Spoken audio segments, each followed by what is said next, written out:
जिला कलेक्ट्रेट के बाहर पूरी सर्किल पर अंबेडकर अधिवक्ता संस्था के जो पदाधिकारी हैं या वकील हैं वो लगातार यहाँ पर नारेबाजी कर रहे हैं और सर्किल के चारों ओर चक्कर लगा रहे हैं।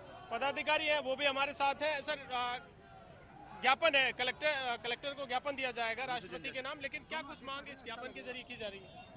सर, इस ज्ञापन के विरुद्ध जो संविधान के विरुद्ध जो आदेश आया है, जो माननीय सुप्रीम कोर्ट आदेश में हमारे एसटी वर्ग का कोई लेना देना नहीं था, बिना सुनवाई के बिना आदेश कर दिया।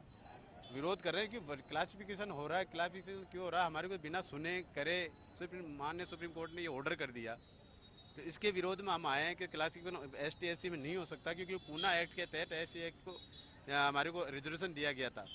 जब देश आज़ाद हुआ था, जब संविधान बनाया जा रहा था, जब कह रहे थे एसटी एससी को हम, जब महात्मा गांधी जी ने ये कुछ लोग तो सर इसका समर्थन कर रहे हैं। डॉक्टर किरोड़ीलाल मीणा कह रहे हैं कि वो पिछड़े जो लोग रह गए हैं उनको फायदा मिलना चाहिए। साहब, क्रिमिनल की बात नहीं हो रही है, यहाँ वर्गीकरण की बात हो रही है। डॉक्टर साहब सोच रहे क्रिमिनल की बात नहीं हो रही है, वर्गीकरण की बात हो रही है।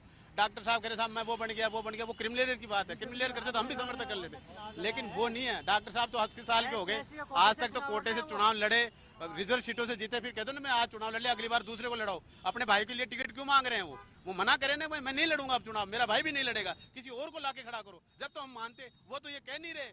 और वो वर्गीकरण की बात नहीं कर रहे, वो कह रहे क्रिमिनल की बात नहीं आ रही, यहाँ वर्गीकरण की बात आ रही है। यहाँ जातियों को बांटा जा रहा है, आपस में एक दूसरे के दुश्मन बनाया जा रहा है, बात यहाँ आ रही है। डॉक्टर साहब 25 साल से आरक्षण का बेनिफिट उठा रहे हैं, जब उनको ये बातें याद नहीं आई, और आज वो सुप्रीम कोर्ट के निर्णय के पक्ष में बोल रहे हैं। ये वो नहीं बोल रहे हैं, बीजेपी की भाषा उनको बुला रही है, उनके काले चिट्टे खुलने की नौबत आ रही है।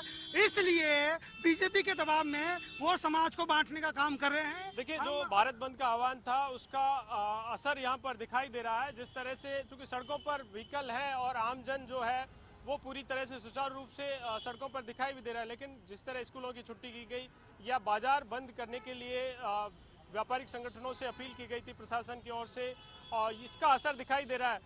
एसटी एससी संगठनों के लोग सड़कों पर उतरे भी हैं और लगातार यहाँ पर प्रदर्शन भी कर रहे हैं। बाजारों में भी निकलकर बाजार बंद कराते हुए भी वो तस्वीरें भी हम आपको दिखाएंगे। लेकिन चूंकि ये एजुकेटेड वर्ग है और अधिवक्ता संघ के ये लोग हैं जो लगातार यहाँ पर सर्किल के चारों ओर चक्कर लगाकर नारेबाजी कर रहे हैं।